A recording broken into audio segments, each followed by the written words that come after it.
ഏവർക്കും ഈശോമിശിഹായ്ക്ക് സ്തുതിയായിരിക്കട്ടെ. ഒരു പുതിയൊരു വീഡിയോയിലേക്ക് സ്വാഗതം ചെയ്യുകയാണ്. ഒത്തിരി പേര് എന്നോട് ആവശ്യപ്പെട്ട ഒരു കാര്യമാണ് ഞാൻ ചെയ്യുന്നത്. കാറ്റഗിസം എനിക്കെന്ന് പറഞ്ഞൊരു വാട്സാപ്പ് ഗ്രൂപ്പ് ഉണ്ട്, ഫേസ്ബുക്ക് ഗ്രൂപ്പ് ഉണ്ട്. അപ്പോൾ അതിലൂടെ ഒത്തിരി ടീച്ചേഴ്സ്, കാരിസം ടീച്ചേഴ്സ്, അതുപോലെ തന്നെ മറ്റുള്ളവരൊക്കെ ആവശ്യപ്പെട്ടൊരു കാര്യമാണ് സഭയെപ്പറ്റി, കത്തോലിക്ക സഭയെ പറ്റിയും കത്തോലിക്ക സഭയുടെ 6 രീതികളെ പറ്റിയും 24 വ്യക്തി സഭയെ പറ്റിയും പറയണമെന്നുള്ളത്. അപ്പോൾ അതിനെപ്പറ്റി പറയുകയാണെങ്കിൽ ഒത്തിരി മുന്നോട്ട് ഞാൻ പോകേണ്ടി വരും. അതായത് സഭയുടെ ആരംഭം തൊട്ട് ഒരു 3-4 എപ്പിസോഡായിട്ടായിരിക്കും ഇത് തരുന്നത്. ഏവർക്കും ഒന്നുകൂടി ശരിയായിരിക്കട്ടെ, എല്ലാവരെയും ദൈവം അനുഗ്രഹിക്കട്ടെ എന്ന് പറഞ്ഞുകൊണ്ട് ഞാൻ വരികയാണ്. ക്രിസ്തുവിൽ കേന്ദ്രീകൃതമായ, ക്രിസ്തുവിനാൽ സ്ഥാപിതമായ, ക്രിസ്തുവിനാൽ നയിക്കപ്പെടുന്ന, ക്രിസ്തു ശിഷ്യരാൽ തുടരുന്ന പുരാതനവും അതോടൊപ്പം നവ്യവുമായ ക്രൈസ്തവ സഭയാണ്. AD 30-33 കാലഘട്ടത്തിലാണ് ഈ ക്രൈസ്തവ സഭയുടെ, ക്രിസ്തുവിന്റെ സഭയുടെ സ്ഥാപനം നടക്കുന്നത്. പത്രോസിനെയാണ് ഈ സഭയുടെ തലവനാക്കി ക്രിസ്തു തീരുമാനിച്ചതും പറഞ്ഞതും പ്രഖ്യാപിച്ചതും. മറ്റ് ശിഷ്യരും അവരുടെ ശിഷ്യരും പല ക്രൈസ്തവ മിഷണറിമാരിലൂടെയും ക്രൈസ്തവ രാജ്യങ്ങളിലൂടെയും സഭ ലോകം മുഴുവനായി വ്യത്യസ്ത സഭകളിലായി വളർന്നു. ഏതാണ്ട് 270 കോടിയിലധികം സഭ അനുയായികളുണ്ട്. കത്തോലിക്ക സഭ മാത്രമല്ല, എല്ലാ സഭകളും കൂടി ചേർന്നുകൊണ്ട് സഭ അനുയായികൾ എന്ന് പറയാം. ക്രൈസ്തവര് തന്നെയാണ്, പക്ഷെ വ്യത്യസ്ത സഭകളാണ്. ക്രൈസ്തവ സഭയിലെ വിഭാഗങ്ങളെയും സഭകളെയും, പ്രത്യേകിച്ച് കത്തോലിക്ക സഭയെയും അതിലെ 6 റീത്തുകളെയും 24 വ്യക്തിസഭകളെയും പരിചയപ്പെടുത്തുകയാണ് ഈ വീഡിയോയിലൂടെ ചെയ്യുന്നത്. ലോകത്തിൽ ക്രൈസ്തവ സഭയിൽ പ്രധാനമായും 7 വിഭാഗങ്ങളാണ് ഉള്ളത്. പ്രധാനമായത് ആയിരക്കണക്കിന് സഭയുണ്ട്. ഇപ്പോ ഗൂഗിളിലൊക്കെ നോക്കിയാൽ 45,000-47,000 സഭകൾ പറയുന്നത്. പക്ഷെ അത്രയും സാധ്യത കുറവായിരിക്കും, എങ്കിലും ആയിരക്കണക്കിന് സഭ ഉണ്ട്. ഇപ്പൊ സഭയുടെ ആകെ എണ്ണെടുത്തു കഴിഞ്ഞാൽ എണ്ണിയാലുടങ്ങാത്തതെന്നൊക്കെ പറയാം. ഓരോ സഭയും തങ്ങളാണ് ശരി എന്നാണ് അവര് പ്രഖ്യാപിക്കുന്നത്. ആ രീതിയിലുള്ള വാദമുഖങ്ങളാണ് അവര് മുമ്പോട്ട് വയ്ക്കുന്നത്. അവരുടെ വിശ്വാസങ്ങളെ ഹനിക്കാനല്ലാട്ടോ ഞാൻ ഈ വീഡിയോ തരുന്നത്. അതുപോലെ എല്ലാ സഭകളുടെയും ചരിത്രത്തിലേക്ക് ഞാൻ പോകുന്നില്ല. അങ്ങനെയാണെങ്കിൽ വീഡിയോ ഒത്തിരി വൈഡാവും. ഈ സഭാ ചരിത്രം എന്ന് പറയുന്നത് പലപ്പോഴും നമ്മൾക്ക് കേൾക്കുമ്പോൾ ബോറടിക്കാം. മറ്റൊന്നുമല്ല, കുറെ കണക്കുകളാണ് വരുന്നത്, കുറെ വർഷങ്ങളാണ് വരുന്നത്, കുറെ സ്ഥലങ്ങളാണ് വരുന്നത്, കുറെ പേരുകളാണ് വരുന്നത്. അപ്പൊ ആ നിലയ്ക്ക് ഇപ്പോ കാറ്റഗിസം ക്ലാസ്സിൽ തന്നെ 8ാമത്തെ പാഠം പഠിപ്പിക്കാൻ പല ടീച്ചേഴ്സിന് ബുദ്ധിമുട്ടാണ്. അതുപോലെ തന്നെ പഠിക്കാൻ കുട്ടികൾക്കും. എനിക്ക് ഏറ്റവും ഇഷ്ടപ്പെട്ട ഒരു ക്ലാസ്സാണ് 8ാമത്തത്. ഞാനിപ്പോൾ 17 വർഷത്തോളമായി കാറ്റഗിസം ഇൻസ്പിറേഷൻ ടീമിലാണ്. അപ്പൊ അതുകൊണ്ട് ഈ ക്ലാസ്സുകളൊന്നും എടുക്കാനുള്ള സാഹചര്യം കിട്ടുന്നില്ല. എങ്കിൽ തന്നെയും കിട്ടുന്ന സന്ദർഭങ്ങളിൽ ഓരോ ക്ലാസ്സുകളിൽ പോകുമ്പോഴും ഞാൻ അതിനെപ്പറ്റി വിശദമായി നൽകാറുണ്ട്. ക്രിസ്തുമതം വിശാലമായി നോക്കുകയാണെങ്കിൽ കത്തോലിക്ക സഭയാണ് ഏറ്റവും വലിയ പാർട്ട്. അപ്പോൾ കത്തോലിക്ക സഭ, ഓർത്തഡോക്സ്, അതായത് കിഴക്കൻ പൗരസ്ത്യർ, പ്രോട്ടസ്റ്റന്റ് എന്നിങ്ങനെ തിരിക്കുകയാണ്. 1054 പിളർപ്പിന് ശേഷം, അത് ഗ്രേറ്റ് സിക്സിസം എന്നാ പറയുക, അന്ന് പ്രൊട്ടസ്റ്റന്റ് നവീകരണത്തിൽ നിന്നും ഉടലെടുത്ത ഏറ്റവും മധ്യനൂറ്റാണ്ടോട് ചേർന്നിട്ടാണ് പ്രൊട്ടസ്റ്റന്റ് സഭ ഉണ്ടാകുന്നത്.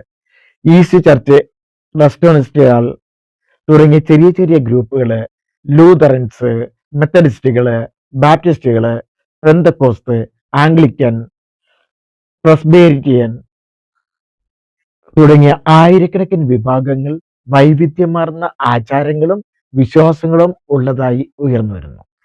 ഇനി നമ്മൾ ക്രിസ്ത്യാനികൾ എന്ന് വിളിക്കപ്പെടുന്നത് എവിടെന്നാന്ന് നോക്കാം. അന്ത്യോക്യയിലെ ശിഷ്യരാണ് ആദ്യമായി ക്രിസ്ത്യാനികളായി വിളിക്കപ്പെട്ടെന്ന് പറയാം. ആക്ട്സ് അപ്പോസ്തലിക നടപടികളിൽ 11:26 അത് വ്യക്തമായിട്ട് പറയുന്നുമുണ്ട്, സ്ഥാപിക്കുന്നുമുണ്ട്, പ്രഖ്യാപിക്കുന്നുമുണ്ട്. ഇനിയുള്ളത് അതാരാണ് ക്രിസ്ത്യാനികളെന്ന് വിളിച്ചതെന്നാണ്. പല ചിന്താഗതികൾ പറയുന്നെങ്കിൽ തന്നെയും ചരിത്രകാർ പറയുന്നുണ്ടെങ്കിൽ തന്നെയും അന്ത്യോക്യയിൽ വിശുദ്ധ ഇഗ്നേഷ്യസ് വിളിച്ചതായിട്ട് പറയാം. പക്ഷെ അതിനു മുമ്പ് വിളിച്ചതായിട്ടും പറയുന്നുണ്ട്. AD 40-നും 50-നും ഇടയ്ക്കാണ് ക്രൈസ്തവരെന്ന് വിളിച്ചതെന്ന് പറയുന്നുണ്ട്. അതുപോലെ തന്നെ AD 100-നും 110-നും ഇടയ്ക്കാന്ന് പറയുന്നുണ്ട്. അപ്പോ നമ്മുടെ സഭ പറയുന്നത്, നമ്മൾ പഠിക്കുന്നത് അന്ത്യോക്യയിലെ വിശുദ്ധ ഇഗ്നേഷ്യസ് ആണെന്നാണ്. AD 35-നും 107-നും മധ്യേ ജീവിച്ച വ്യക്തിയാണ്. ഒരു അന്ത്യോക്യയിലെ ബിഷപ്പാണ് വിശുദ്ധ അന്ത്യോക്യയിലെ ഇഗ്നേഷ്യസ്. ഇദ്ദേഹമാണ് ഈശോയുടെ അടുത്ത് കുട്ടിയായിട്ട് ചെന്നതും ആ കുട്ടിയെ കാണിച്ചുകൊണ്ടാണ് പറയുന്നത് കുട്ടികൾ എൻ്റെ അടുത്തേക്ക് വരിക എന്നുള്ളത്. നാം വിശ്വസിക്കുന്നതും അത് തന്നെയാണ്. അന്ത്യോക്യയിലെ വിശുദ്ധ ഇഗ്നേഷ്യസ് ആണ് ക്രിസ്ത്യാനികൾ എന്ന് ആദ്യമായി വിളിച്ചതെന്ന് പറയുന്നുണ്ട്. പക്ഷെ അതല്ല, ക്രിസ്തു ശിഷ്യരാണെങ്കിൽ വിളിച്ചതെന്ന് പറയുന്നുണ്ട്. എന്നാൽ ക്രിസ്തു ശിഷ്യരെ ക്രിസ്ത്യാനികൾ എന്ന് വിളിക്കുന്നത് അപ്പോസ്തലിക് ആക്ട്സ്, അതായത് അപ്പോസ്തലന്മാരുടെ നടപടി പുസ്തകത്തിലെ 11 അധ്യായം 26 വാക്യത്തിൽ സ്ഥാപിക്കുന്നുമുണ്ട്, പ്രഖ്യാപിക്കുന്നുമുണ്ട്, നാം അറിയുന്നുമുണ്ട്. അന്ത്യോക്യയിലെ ഇഗ്നേഷ്യസ് ക്രിസ്ത്യാനികൾ എന്ന് വിളിച്ചത് AD 100 എന്ന് പറയുന്നുണ്ട്. പക്ഷെ ചിലർ പറയുന്നു AD 40-നും 50-നും ഇടയിലാണെന്ന് പറയുന്നുണ്ട്. കത്തോലിക്ക എന്ന നാമം ഉച്ചരിച്ചതും വിശുദ്ധ ഇഗ്നേഷ്യസ് തന്നെയാണ്. അത് AD 110 എന്നാണ് പറയുന്നത്. പക്ഷേ അദ്ദേഹം 107 വരെ ജീവിച്ചിരുന്നു മറ്റൊരു തലത്തിൽ പറയുന്നുണ്ട്. ഏതായാലും ഒരുപക്ഷെ 107 മുമ്പായിരിക്കാം, അല്ലെ 107 കത്തോലിക്ക സഭയിലെ റീത്തുകളെ കുറിച്ചും സഭകളെ കുറിച്ചും അറിവ് യൂട്യൂബിലൂടെ നൽകണമെന്ന് നിർബന്ധമാണ് ഞാനിതിലേക്ക് വന്നത്. അത് അവർ ടീച്ചേഴ്സിന് മാത്രമല്ല എല്ലാവർക്കും പ്രയോജനകരമാകട്ടെ എന്നാണ് കരുതുകയാണ്. കത്തോലിക്ക സഭയുടെ സ്ഥാപനത്തിന് അപ്പോസ്തലിക കാലത്തോളം പഴക്കമുണ്ട്, എല്ലാവർക്കും അറിയാം. ഈ സഭ സ്ഥാപിച്ചത് യേശുക്രിസ്തു ആണെന്നും എല്ലാവർക്കും അറിയാം. പത്രോസ് നീ പാറയാകുന്നു, നിന്നിൽ എൻ്റെ സഭ പണിയുമെന്ന് ഈശോ പറഞ്ഞുകൊണ്ടാണ് വിശുദ്ധ പത്രോസിനെ സഭയുടെ നേതൃത്വം നൽകിയതെന്നും നമുക്കറിയാം. പെന്തക്കോസ്ത് നാളിൽ സഹിയോൻ ഊട്ടുശാലയിൽ വെച്ച് മാതാവിൻ്റെയും ശിഷ്യന്മാരുടെയും മേൽ ദൈവാത്മാവിൻ്റെ കൃപാവരം വർഷിച്ചുകൊണ്ട് പരിശുദ്ധാത്മാവിന്റെ നിറവിലാണ് സഭയുടെ ഉദ്ഘാടനം നടന്നത്. ഈ വിവരണമൊക്കെ നൽകുന്നത് ഒരു പഠനത്തിന് വേണ്ടിയല്ല, അറിവിനായാണ്. അപ്പൊ ചില വ്യതിയാനങ്ങളും വ്യത്യാസങ്ങളും ഉണ്ടെങ്കിൽ ക്ഷമിക്കുക. ഞാൻ സഭയെപ്പറ്റി ഒത്തിരി പഠിച്ച വ്യക്തിയോ ഒന്നുമല്ല. റെഫറൻസിലൂടെ നമ്മുടെ സാധാരണക്കാർക്ക് ജസ്റ്റ് ഒരു അറിവ് നൽകാൻ വേണ്ടി മാത്രമാണ്. വളരെ ലളിതമായിട്ടാണ് അത് നൽകുകയും ചെയ്യുന്നത്. ആദ്യമായി കത്തോലിക്ക സഭയെ എന്ന് രേഖപ്പെടുത്തിയത് വിശുദ്ധ അന്ത്യോക്യയിലെ വിശുദ്ധ ഇഗ്നേഷ്യസ് ആണെന്ന് പറഞ്ഞു. അത് AD 107 ട്രാജൻ ചക്രവർത്തിയുടെ കാലത്താണ്. അദ്ദേഹത്തിന്റെ ക്രിസ്തീയ പീഡനത്താൽ സിംഹങ്ങൾക്കിരയായാണ് ക്രിസ്തുവിന് വേണ്ടി അന്ത്യോക്യയിലെ വിശുദ്ധ ഇഗ്നേഷ്യസ് ജീവൻ ത്യജിച്ചത്. ഇദ്ദേഹം എന്ന് പറയുന്നത് ക്രിസ്തു ശിഷ്യനായ വിശുദ്ധ യോഹന്നാന്റെ ശിഷ്യനാണ്, അന്ത്യോക്യയിലെ ബിഷപ്പുമാണ്. അദ്ദേഹം 7ഓളം എഴുത്തുകൾ എഴുതിയിരുന്നു. അതിലെ ഒരെഴുത്തിലാണ് കത്തോലിക്ക സഭയെ പറ്റി എഴുതിയത്. അദ്ദേഹത്തിന്റെ ഒരു നോട്ട്സ് ഞാൻ പറയാം. മെത്രാൻ കാണപ്പെടുന്നിടത്ത് ജനങ്ങളുണ്ടാവട്ടെ, ക്രിസ്തുവിനടുത്ത് കത്തോലിക്ക സഭ ഉള്ളതുപോലെ. അപ്പൊ കത്തോലിക്ക സഭ എന്നുള്ള വേട് അതിലാ വരുന്നത്. മെത്രാൻ കാണപ്പെടുന്നിടത്ത് ജനങ്ങൾ ഉണ്ടാവട്ടെ, ക്രിസ്തു ഉള്ളിടത്ത് കത്തോലിക്ക സഭ ഉള്ളതുപോലെ എന്നാണ് ഇത് സംബന്ധിച്ച ആദ്യത്തെ ലിഖിതം. ഈ വചനങ്ങളിൽ നിറയുന്നത് സഭയുടെ കാതലും ഉൾക്കാമ്പും തന്നെയാണ്. ഇനി കത്തോലിക്ക കാതോലിക്ക എന്നൊക്കെ നമ്മൾ പറയാറുണ്ട്. നിഖ്യ വിശ്വാസ പ്രമാണത്തിൽ നമ്മൾ ഗാനങ്ങളായിട്ട് വരുമ്പോൾ കത്തോലിക്ക കാതോലിക്ക സഭ എന്ന് പറഞ്ഞാൽ, അപ്പൊ ഈ കത്തോലിക്ക സഭയും കാതോലിക്ക സഭയും ഒന്നാണോ? അപ്പോ അത് രണ്ടും രണ്ടാണ്. അല്ലെങ്കിൽ ഒരിക്കലും ആർക്ക് തെറ്റില്ല, കത്തോലിക്ക കാതോലിക്ക പറയില്ല, അല്ലേ? അപ്പോ അത് തമ്മിലുള്ള വ്യത്യാസങ്ങൾ പറഞ്ഞുകൊണ്ട് ഞാൻ സഭയിലേക്ക് വരാം. കത്തോലിക്ക എന്നാൽ പൊതുവായത്, സാർവത്രികമായത് എന്നാണ് അർത്ഥം. ഈ കത്തോലിക്ക എന്നുള്ള പേരെങ്ങനെ വന്നു? കാത്ത, that is according to, next ഹോലോ, വോൾ. ഈ രണ്ട് പദങ്ങളും according to whole, that is, അതാണ് ഈ പദം കത്തോലിക്ക.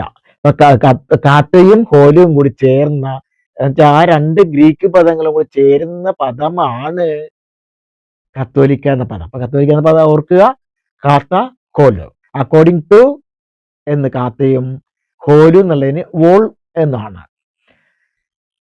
അതില് അതിന്റെ മൊത്തം അർത്ഥം വരുമ്പോ രണ്ടും കൂടി ചേരുമ്പോ in keeping with the whole, that is universe. അതാണ് യൂണിവേഴ്സ്, സാർവത്രികം. കത്തോലിക്കയും കാതോലിക്കയും പ്രധാനമായും ക്രിസ്ത്യാനിറ്റിയിലെ രണ്ട് വ്യത്യസ്ത വിഭാഗങ്ങളെയാണ് സൂചിപ്പിക്കുന്നത്. കത്തോലിക്ക എന്നത് റോമൻ കത്തോലിക്ക സഭയുടെ വിശ്വാസികളെയും കാതോലിക്ക എന്നത് പൗരസ്ത്യ സഭകളിലെ, that is Oriental Orthodox, Malankara Orthodox, Jacobite, Syrian Orthodox, Indian Orthodox, OCP തുടങ്ങിയ അവരുടെ തലവന്മാരെയും പത്രിയാർക്കീസ്, മെത്രാപ്പൊലീത്ത ഇവരെയും സൂചിപ്പിക്കുന്ന പദമാണ്. ഇതിനെ വളരെ ലളിതമായിട്ട് പറയുകയാണെങ്കിൽ കത്തോലിക്ക എന്നത് സഭയുടെ വിശ്വാസ വിഭാഗമാണ്. കത്തോലിക്കിസം, കത്തോലിക്ക വിശ്വാസം. കാതോലിക്ക എന്നതോ സഭാതലവന്മാർ. അപ്പൊ സിമ്പിൾ ആയിട്ട് പറയുകയാണെങ്കിൽ കത്തോലിക്ക വിശ്വാസികളും സഭാതലവന്മാരും, അത് രണ്ടുമാണ് കത്തോലിക്കയും കാതോലിക്കയും എന്ന് പറയുക. ഇവ രണ്ടും വ്യത്യസ്ത സഭാ പാരമ്പര്യങ്ങളിൽ നിന്നാണ്. കത്തോലിക്ക പ്രധാനമായും റോമൻ കത്തോലിക്ക സഭയുമായി ബന്ധപ്പെട്ടതാണ്. പോപ്പ് കത്തോലിക്ക സഭയുടെ തലവനായ പോപ്പ് ലോകമെമ്പാടുമുള്ള സഭയിലെ സാധാരണ വിശ്വാസികളാണ്. അതായത് പോപ്പ് തലവനായ ലോകമെമ്പാടുമുള്ള 24 സഭകളിലെയും സാധാരണ വിശ്വാസികളാണ് കത്തോലിക്ക. കാതോലിക്ക സഭയുടെ തലവൻ, പ്രഥമൻ അല്ലെങ്കിൽ സാർവത്രിക സഭയുടെ പ്രതിനിധി, പൗരസ്ത്യ ഓർത്തഡോക്സ് സഭകൾ, Malankara Orthodox, Yakobaya, Syrian Orthodox, Indian Orthodox തുടങ്ങിയവയിലെ പരമാധ്യക്ഷന്മാർ, മെത്രാപ്പോലിത്തമാർ, മുകളിലുള്ള സഭ പരമാധ്യക്ഷന്മാർ. കത്തോലിക്ക എന്നത് ഒരു സഭാ വിശ്വാസത്തെയും കാതോലിക്ക എന്നത് ഓർത്തഡോക്സ് പാരമ്പര്യത്തിലെ ഒരു ഉന്നത സഭാ തലവനെയും, ഇത് രണ്ടും രണ്ട് വ്യത്യസ്ത സഭാ കൂട്ടായ്മകളാണ്. ബാക്കി ഏവരെയും ദൈവം അനുഗ്രഹിക്കട്ടെ എന്ന് ആശംസിക്കാണ്. ഒത്തിരി നന്ദി.